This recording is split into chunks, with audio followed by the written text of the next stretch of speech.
Welcome to STC Chats. I'm Nicholas Amato, a full-time realtor on Long Island. I'm also an entrepreneur, a husband, and a father. In this podcast, we're going to be chatting with top professionals, influencers, and entrepreneurs to uncover what true success is. The journey, the mindset, and living life on your terms.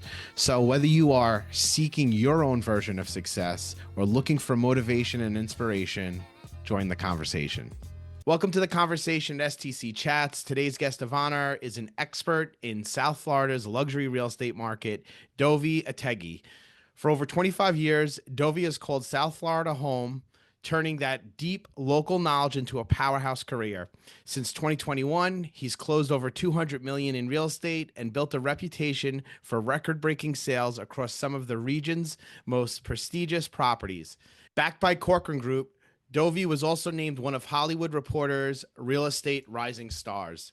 In today's episode, we'll dive into how Dovi got started, explore the current South Florida luxury market and its trends, get his advice for agents looking to break into the space, discover some of his favorite local spots, and hear how he spends his free time and what success looks like to him. Let's jump in.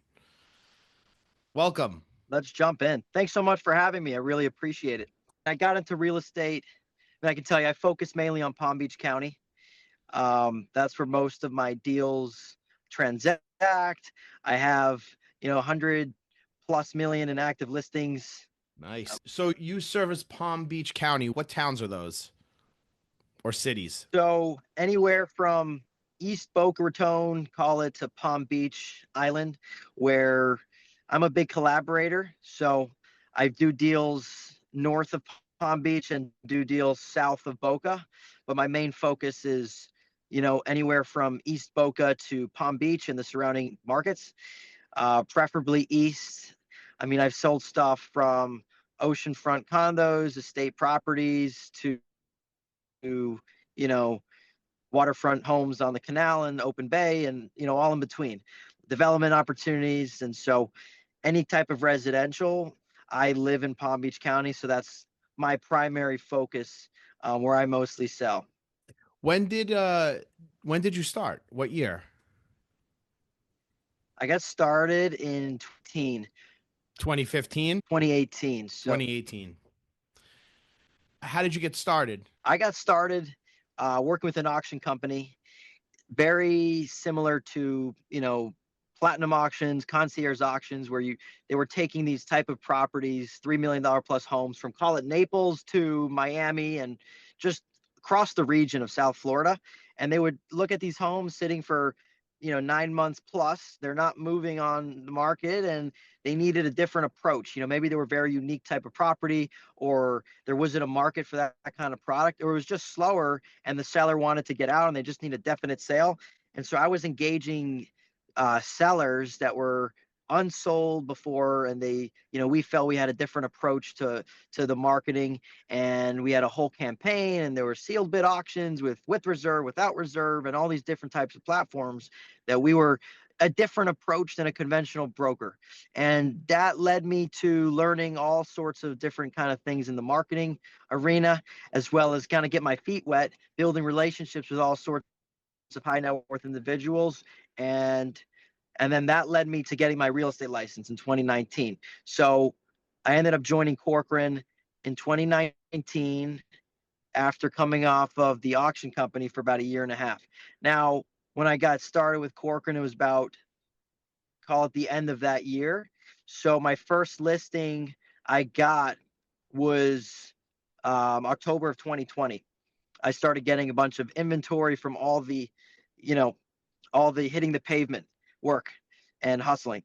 And that listing, my first sale, sold in November of 2020.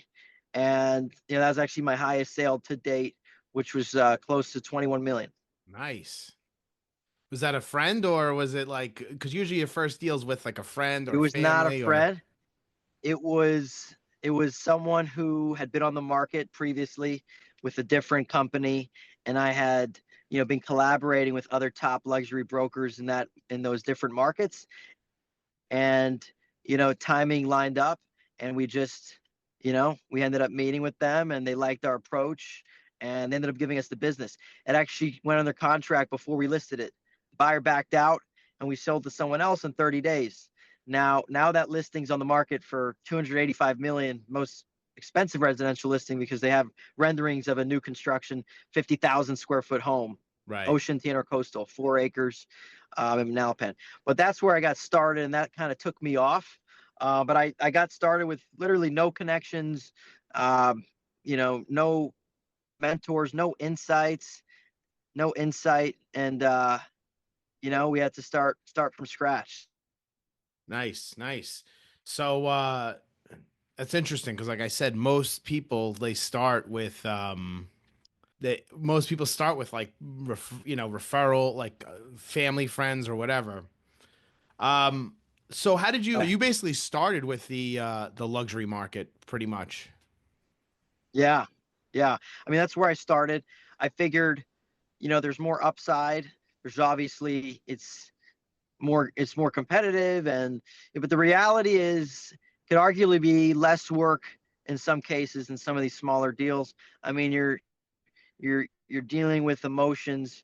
I mean, I started with literally calling, door knocking, going to every type of event, networking, and just getting out there. And it was really just building the Rolodex and clientele and building people trust slowly. But it's slow, it's long term.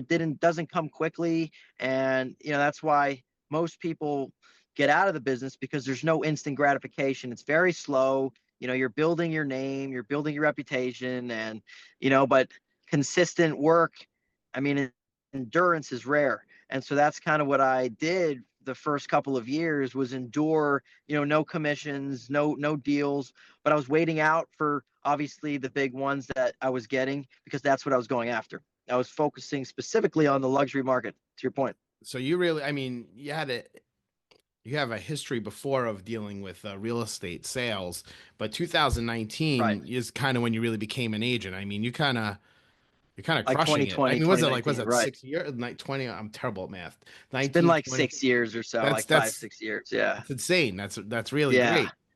Yeah. And I like the consistent aspect of Corcoran and staying with the same brand and Yeah, being, Corcoran's great. loyal. And obviously they're a great brand and great culture. And they've got, lots of resources and value. But that to me was, I like being consistent and staying with the same people and having the same relationships, not jumping around. What is the average price point over there around? Like for a typical where you I mean, are? for me, I've got you've got stuff selling anywhere from, call it a million on the low end all the way up to, 100 million, 100 million. depending on the product and exactly what it is and the location. Obviously, there's some areas that are commanding higher price per square foot. They're getting much higher average sale prices. But I mean, my average sale price is anywhere from 3 million to 5 million, depending on the year and the amount of closings that year and what the price ranges were. But my inventory ranges from a million to 25 million, and all in between, all different types of properties and spectrums of the market. Are you seeing any shifts or like what's the market like by you? I mean, the market's been a little uneven because you've got people that obviously are looking at their stock accounts, and they don't feel as rich as they were, and so they're not running out to buy property. However, I get maybe 17 calls a week from out of state buyers all over. I mean, I just had 3 California buyers call in the last week or two. I had New York, I had the Midwest, I had Canada. So we're still getting a lot of those out of state people, even in Europe, Looking call, to and move in you, to you got some Florida. motivated buyers. They're looking for, more favorable tax climates, better weather, and obviously, a piece of paradise here in South Florida. And that's anywhere from I'm seeing in Miami to Palm Beach. I mean, we had 80,000 people move from Miami-Dade to Palm Beach County, first time in a decade. And so to me, it's civilization, it's clean, it's a quality of life that offers an incredible lifestyle. The people that are selling, right? Is it mostly like by me, right? Because I'm in New York. The people that are typically selling are leaving New York, or it's an estate sale, or it's a builder Oh that's my gosh, flipping or it's something. So it's who's such a selling? mix. I It's mean, it's such a such a mix. mix. I've got a bunch of listings that are, this is their biggest transaction they're going to do because they're lived there for so many years and they're either moving locally or out of the state. I'm seeing some people move out of the state, a lot of people moving locally. Obviously, the investors and builders, this is a routine for them. They buy land and they develop the properties on speculation. And then you have end users that are selling for various reasons. Either they're moving out of the state or they're locally moving, which I've seen a lot of times. They're downsizing.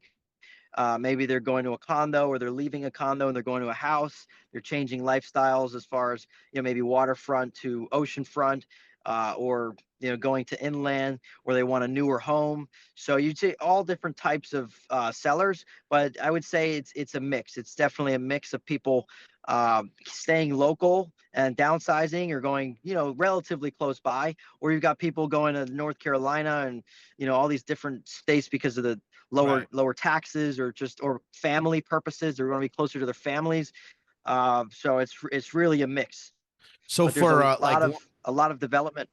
for Long Island, like I said, they're either like leaving New York, but the people that are staying in New York, they're usually coming from like Queens or Brooklyn or Bronx or Manhattan and moving to Long Island because of but besides that, if you're on Right. Long And Island, by the way, a lot of these people have multiple homes. Like this is, not necessarily their full-time right. home. They just have their Boca Beach house or their Delray house when they come here, and they have, they have other properties You got the in New snowbirds. York. Yeah. And they have all these other properties. It's probably a third or fourth property for a lot of these people. And they leave in the summer. Do you deal with a lot of new construction or like here and there? Yeah. I've got, 4 or 5 new construction Nice. offerings right now.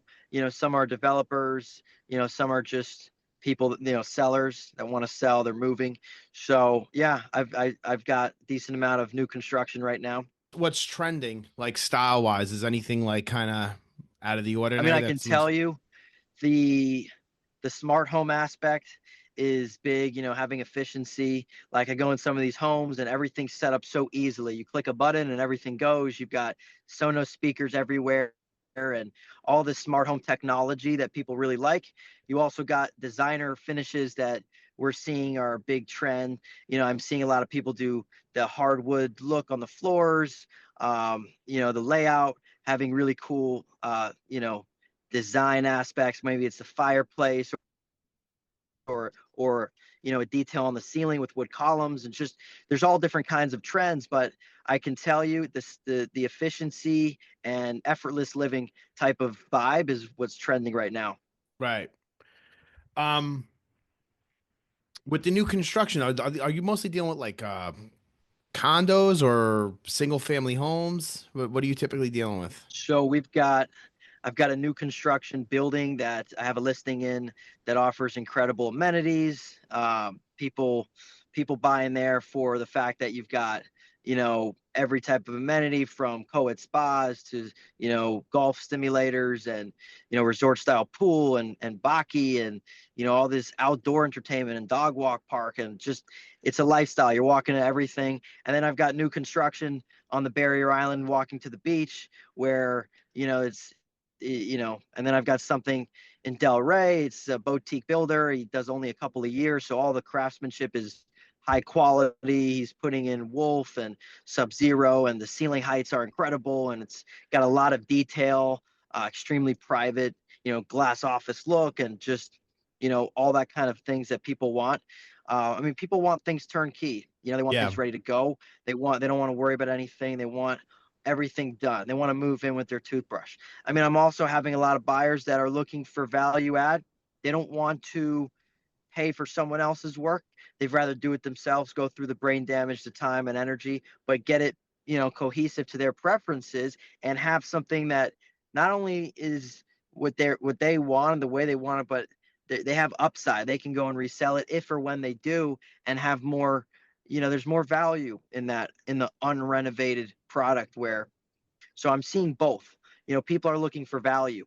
They're looking for good value product that, if they go to sell in 2 years, they're not necessarily underwater.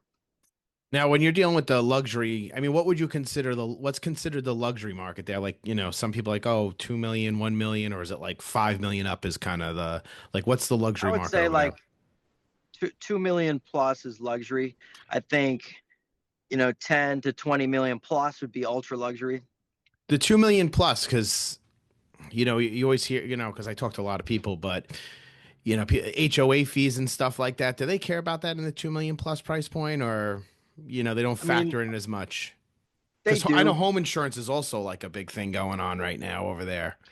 Yeah. I mean, it's the cost of living in South Florida. It's the cost of no state income tax. So, you're paying, call it 1.6 to 2% taxes wherever, depending on the area and location. But you're talking about, living the lifestyle here. It's part of the cost. But yeah, insurance is a big conversation. HOA is a big part of the conversation. Obviously, potential assessments, concrete restoration for a lot of the condo buildings has been a big reason there's been some downward pressure.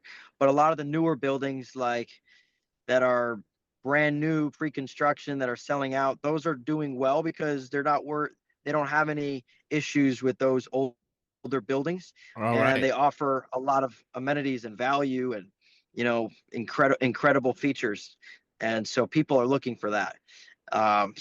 That's doing very well. I can tell you the older buildings, people have concerns, and obviously they ask those type of questions. How healthy is the building? About the reserves and if they've done a lot of the work they needed in the building. Is it just you, or you have like a team? I mean, I'm a big collaborator, but I am a solo agent. I work Right. with myself and my wife. My Yeah. wife I work with, Which I met at B and Corcoran, right? I met you. you That's did, you yeah. did. That was a great That's event. where we met. It was great. Yeah, So wonderful. I got my Corcoran. I don't know if it zooms Oh, in. there you go.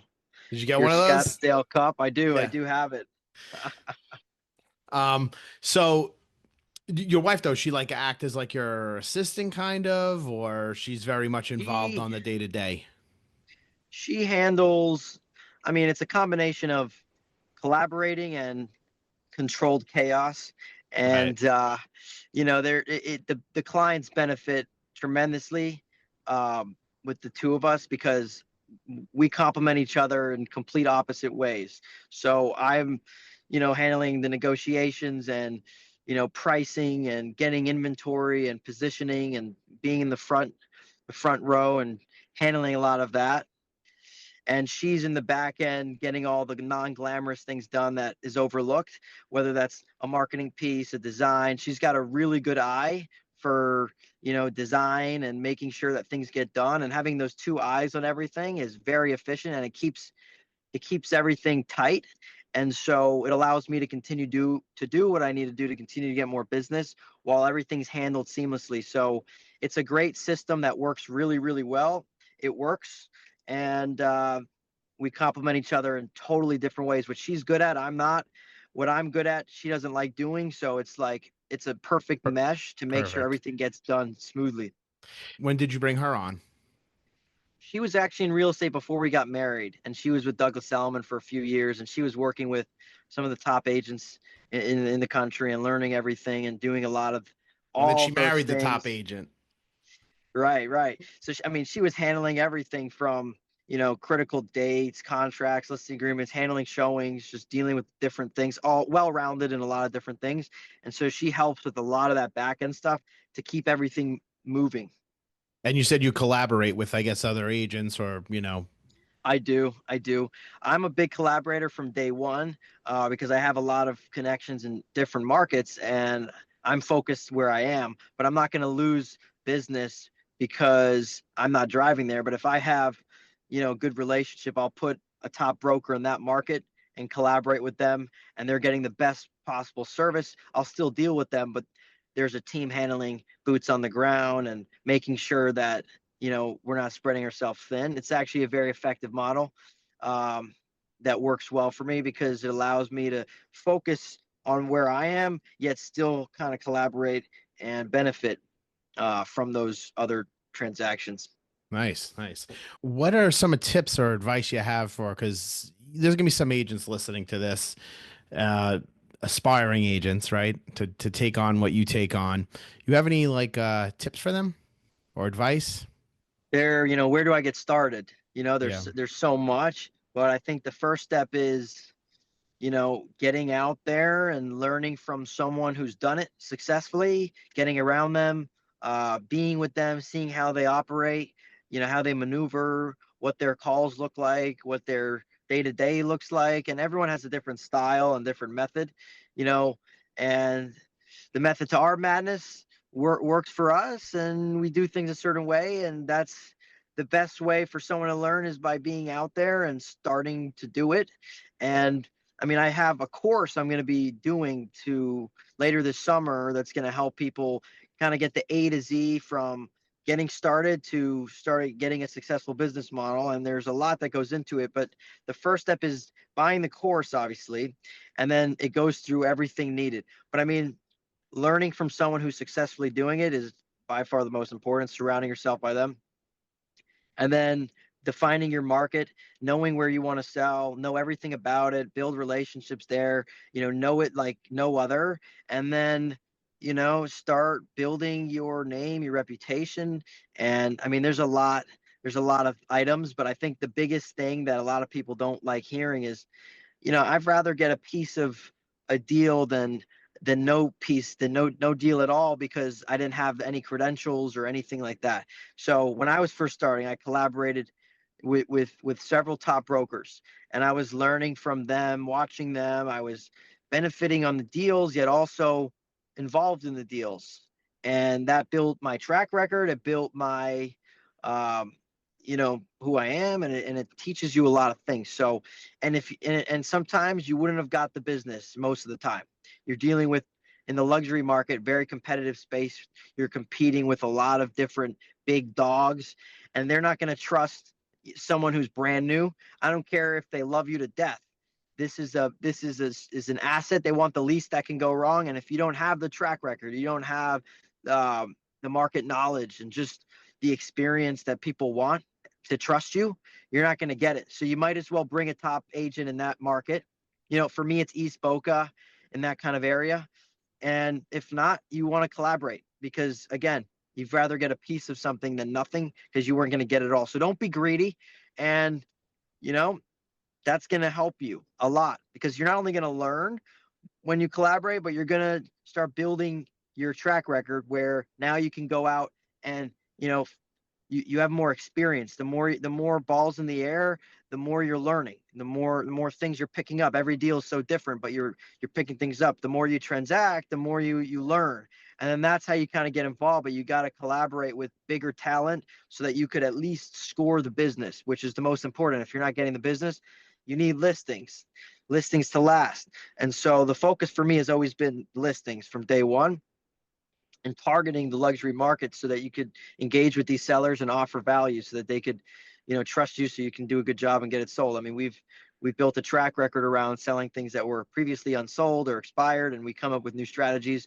And that's, part of what it looks like. Obviously, there's a lot of technical things and a lot of other nuances that go into getting started. But the first step is obviously learning, having a mentor, finding someone you could, you know, learn from, and bring them deals. That's how you add value to them, and they add value to you by showing you on those deals, keeping you involved on things so you could see it. This is all great stuff, because I agree with you 100%. I wish I did that. I went the long and tough The hard way way. of, yeah, and it's speed, right? Learning as much as quick as possible. What was some, I mean, it seems like you kind of hit the boots running right away, but what were some of the main challenges that you faced just tapping into the luxury market? Or, I mean, you kind of had it right from the beginning, well, because you were collaborating, but I what was was one of collaborating, the, but there are, to your point, there's a yeah. lot of challenges you encounter. There's a lot of people that are looking at you as, maybe you're inexperienced. You don't have what what it would take, or, I don't trust you. You look so young. A lot of rejection, a lot of people hanging up on you, or, you're door knocking and there's, you're not getting people to answer. So there's a lot of, you know, nitty gritty and non glamorous things that go into behind the scenes that you're doing consistently for a long time without seeing any results. And I think that's where most people, it doesn't look as glamorous when you're going through all those things on a day-to-day basis, because it's very slow and it takes a lot of time. So a lot of people, they get into it because it looks like, oh, I can sell this house and get a nice $250,000 commission, and it looks so easy. And it's just, they're all money driven, and they don't realize that there's passion here. I mean, people, that builds their passion, because the fact that you're doing something for 2 years without making a penny, it speaks volumes to, you're in it for the long run. You're not in it. You're not a one-hit wonder. You're not just in it to make a quick buck, but you're in it for the relationship. You're there for them. You're adding value in all sorts of ways and doing things that build your reputation, that don't pay you any money. And that's a big part of it. So you're challenged on a day-to-day basis with consistent rejection, which you got to move on quickly from. There's a lot of things that don't go your way. There's things out of your control. There's deals that fall apart. And the key is staying consistent and learning from what's not going right, and start focusing on things that work. And a lot of that is your approach. I mean, my approach was, I was pounding the phones from 7 a.m. to 9 p.m. every day, even on the weekends, for, a long period straight, where, you're doing things that you don't see instant results, but you're, over time, you start meeting people, and you start, building more, you start building yourself, and you become a well-rounded agent, and with better characteristics. The challenges that you're talking about too, it still goes on whether you're a seasoned agent. Like, it's just, Yeah. you just build a Yeah. callus for it, right? It just It never still. stops. It's just, you get used to it, and it just becomes part of the normal. Yeah. You realize that, these clients aren't a transaction, but it is a numbers game at the same time. And, again, the more balls in the air, the better, because there's things that are going to fall apart. There's things that don't work. There's things that are out of your control. There's things that you can't dictate. There's only so Yeah. much you can do. Obviously, there's an art to getting things done, and there's a lot of things that people overlook, and little details, but there's a lot of things that you don't control. And so all you could control is your work ethic, making sure that everything you do is intentional, and really just, consistency. Yeah, it's funny. I'm just thinking that when when I first started initially, if you don't get the listing, it would take me like a week, 2 weeks to get over it. And now it's just like, if something goes sour, it takes like, all right, you just jump on the next call and handle the next thing. Right. Like, it's like Right. it's almost like you gotta like That's program that's what it yourself like feels a like now. robot. Yeah. Like, you don't But get I a can tell listing, you, or it the deal stings. dies. You're like, it used to take days or weeks or something. Now it's like, now I'm It just, stings, though. It it really still stings. stings. It still stings. And when you were interviewed, they interviewed 30 people, and you were in the top two, and you lost it, and there was a 500,000 on the table, and it doesn't Yeah. feel good. It really doesn't. But again, that's, to your point, it's out of your control. And by the Yeah. way, there's times where those agents lose some too. You can't win them all. No one wins them all. You're No. not going to click with every single one, but the more you're out there, the more you're going to win. Yeah. All right, let's talk about South Florida. What are like the hot spots? Where do you like going to? There's so many, but I live in Boca, so I love to go to Meisner Park, go to the, walk around. There's shopping, dining. I like the Boca Resort. It's a nice scene in there. Sometimes we do events, and I go to the beach club. But Royal Palm Oh, Place you and go to the Boca Meisner, Beach Club? which they've renovated, and it's really nice. You get a drink there, you Oh, meet a my buddy client goes there all the time. You all the definitely time. see him. Yeah. Yeah, Whenever I'm yeah. around, I go there with Got to him. start running into him, and then Ye- next time you're here, we'll get together. Yeah. So Boca Beach Yeah. Club, Meisner Park. The Boca Resort, I'm there, a couple times a month. They got Sadel's, which is a great restaurant. In the mornings, they've got, big lazy river pool and different restaurants, and it's a nice environment. The other thing that I like to do, if I'm in Del Rey, I'll go to get sunsets at the Ray Hotel, get a drink, be on the rooftop, and it's a good vibe. In Palm Beach, I like Bucan. It's a fun place. Or Kachina. I also like Field of Greens in the morning for breakfast. They have a really good tomato soup with grilled cheese and all different kind of wraps. I really like that spot.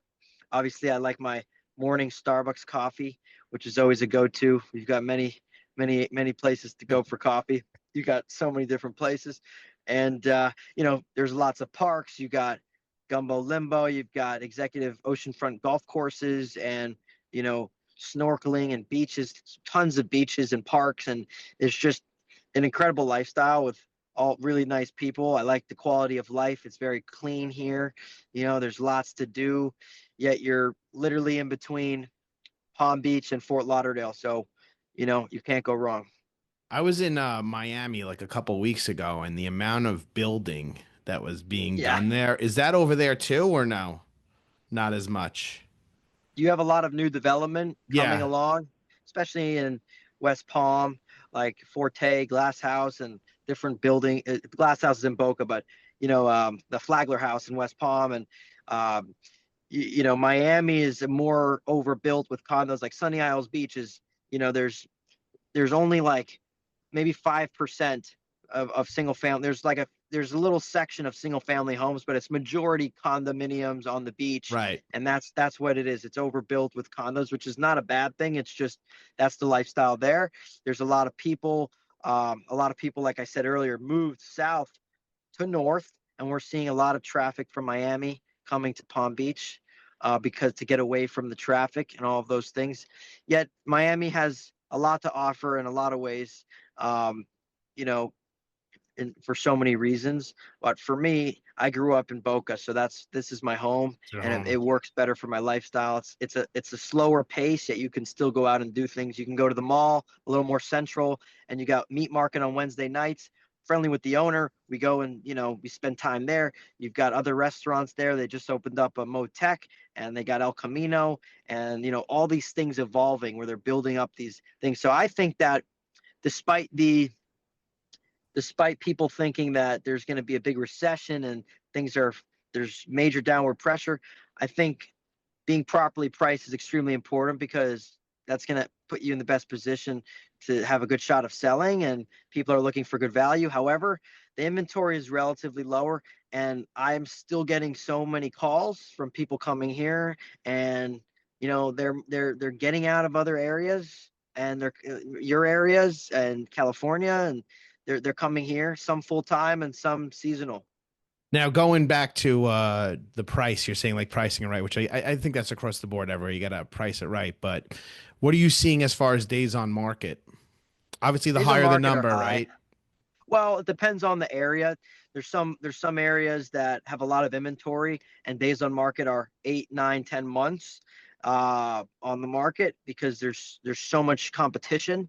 And then you've got other areas where there's relatively lower inventory and there's not as much competition, and they're selling relatively quickly. I think the turnkey products that are priced well are moving relatively quick. Call it 3 months, within 3 months, sometimes much faster. Like I put 4 or 5 deals in the last 2 weeks under contract that Nice. were sitting for a while, and the sellers became more realistic, and they're kind of meeting in that middle ground where that's where the deals are happening, and so that's what we're seeing. But I can tell you, price it right from day one, you probably get a better price and sell it faster, and for, like I said, more money, and that's when your home is the most valuable. So you want to be priced competitively because that's what's going to stand out. But again, it's all about strategy. If there's no inventory or low inventory in a certain section, sometimes you can get a much higher premium. It just depends. The older Mediterranean homes are taking longer to sell. Um, Yet some of the newer construction, 20 million plus, is sitting for a lot longer. The stuff 5 to 20, there's a lot of stuff moving in that range for brand new construction. And again, the unrenovated has a lot of value because they take a little longer, but people could add value and turn around and sell it and make money. What when you're saying as far as competition, what price point is there like a lot of competition right now? I mean, we're seeing stuff, call it, let's just say close to Meisner. You've got the Boca Villas, and you've got lots of developers building so much new construction, and there's things that turn over and sell, but there's five, call it the 3, 4 to 6 million range, that there's a lot of inventory, so to speak. You go to Royal Palm, where you command the highest price per square foot. You see stuff on the water selling for 3,000 a foot, and you have lots of competition for new waterfront inventory on the golf course interior, and you've got these products sitting, a lot of them sitting, and they're selling, but they're taking a little bit longer, especially because the price point, there's fewer people that could afford that range, and so it just makes more sense that those take a little bit longer.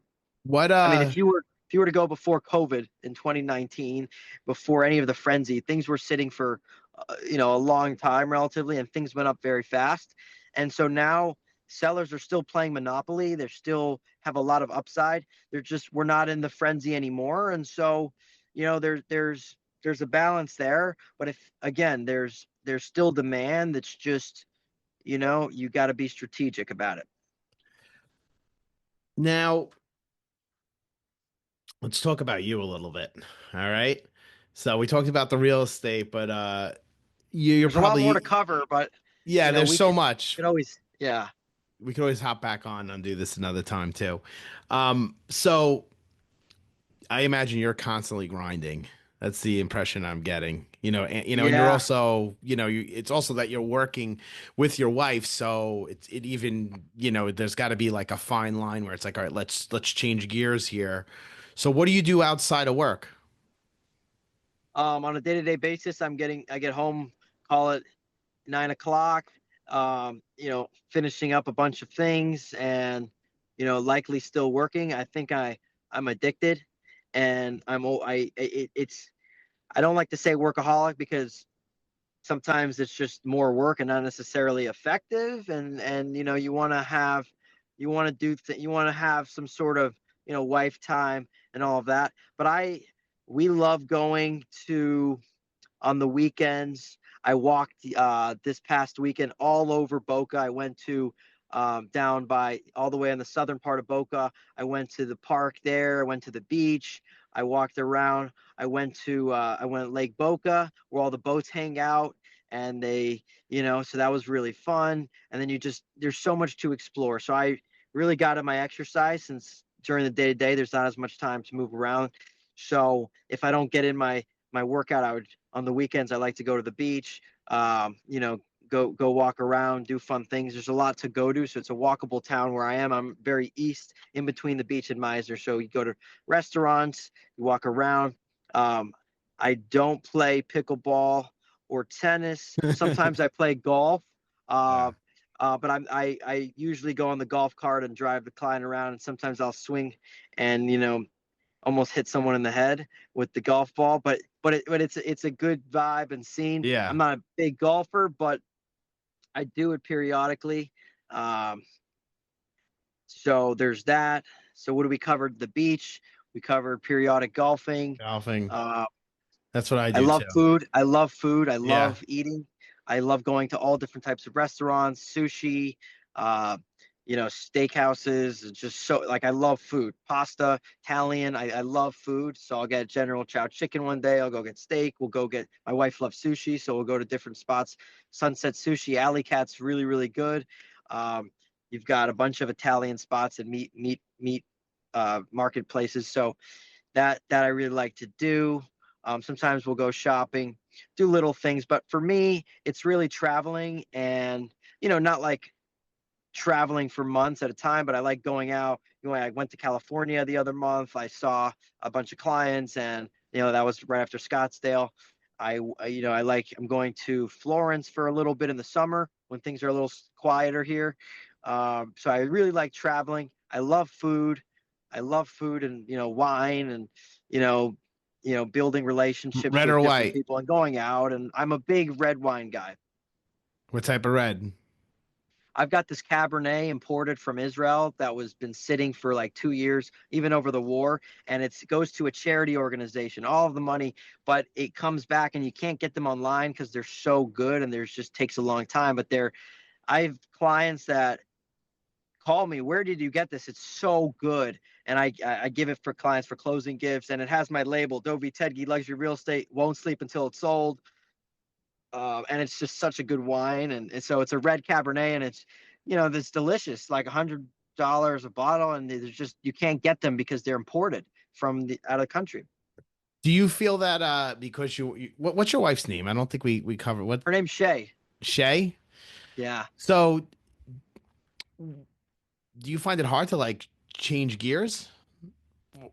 Sometimes, yes. Is I she the mean, one that changes the gear or you do? Like who calls it? Probably I her, right?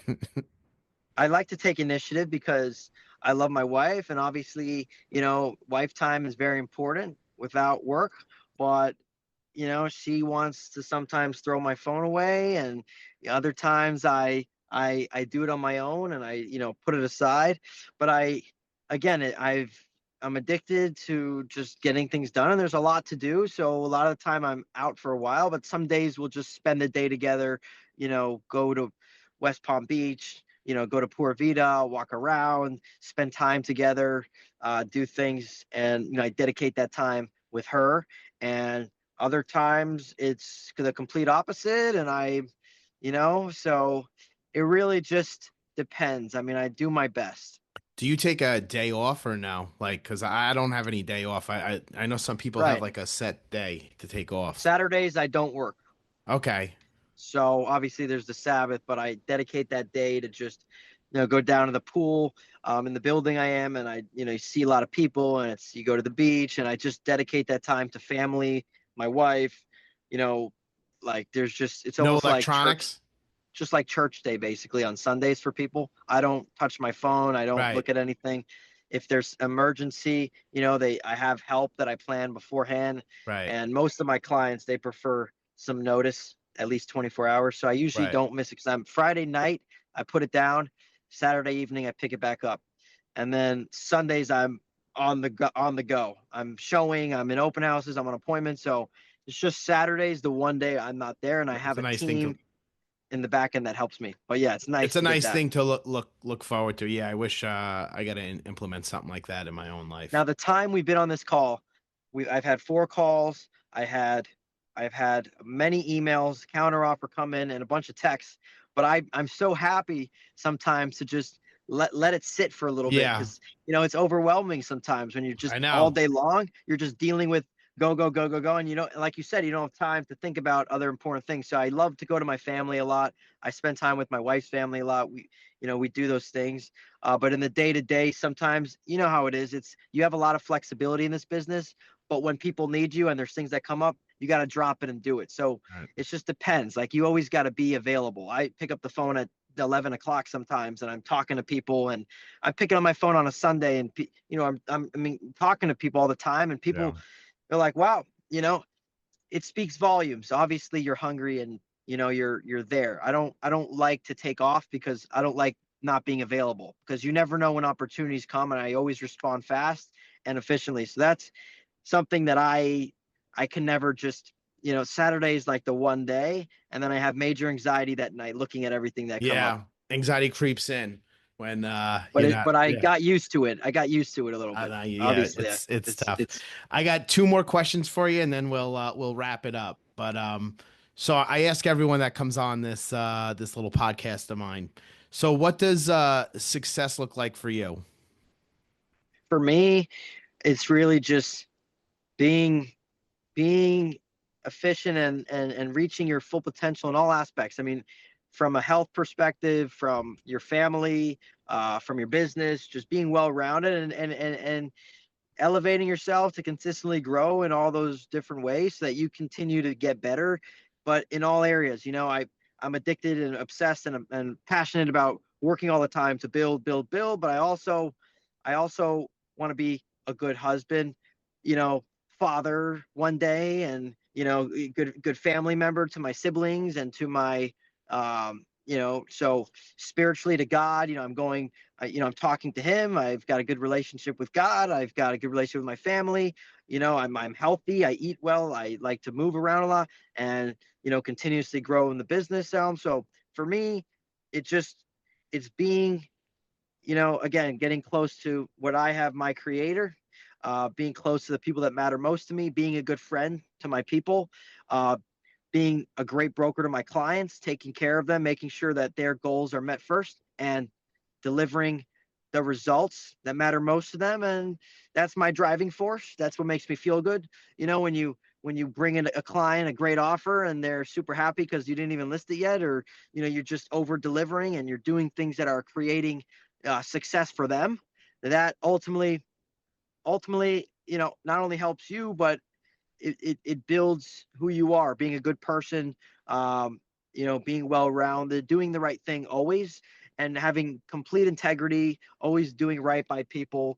For me, it's like, in the end of the day, I would never screw somebody because, I'm going to eventually get judged by God one day, and that the world's a circle, and karma's a bitch. So do the right thing. Yeah. So that's what success looks like to me.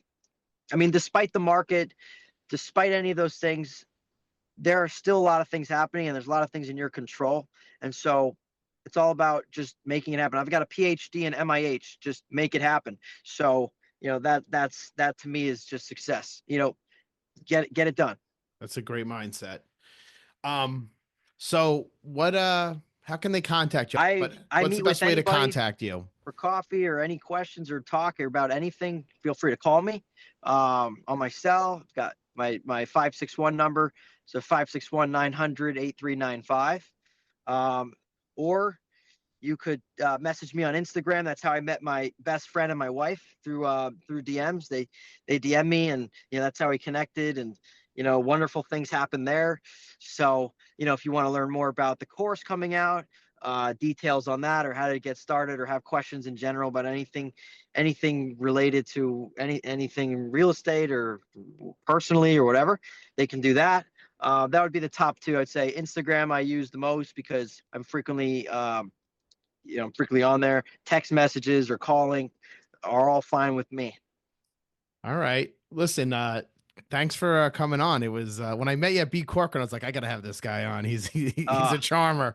So I'm glad you came on, and you gave a lot I really of appreciate it. I appreciate the opportunity to share value, and I've never been reserved with any value that I felt was, because in the end of the day, I've got a lot of secrets that I don't share, but most of it is not secrets. It's just things that aren't easy, and you just got to do them. And so I don't mind sharing any of it, because it's if it can help somebody, why not? It doesn't take away from me. There's enough to go around for everybody. And if I can share value, I'd love to. There's obviously so much more to get into, but we could always cover that.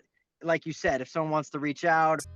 That's a wrap. I hope you like this episode. Don't forget to subscribe, like, and follow so you don't miss any of the other episodes coming up. Until then, I'll see you next time.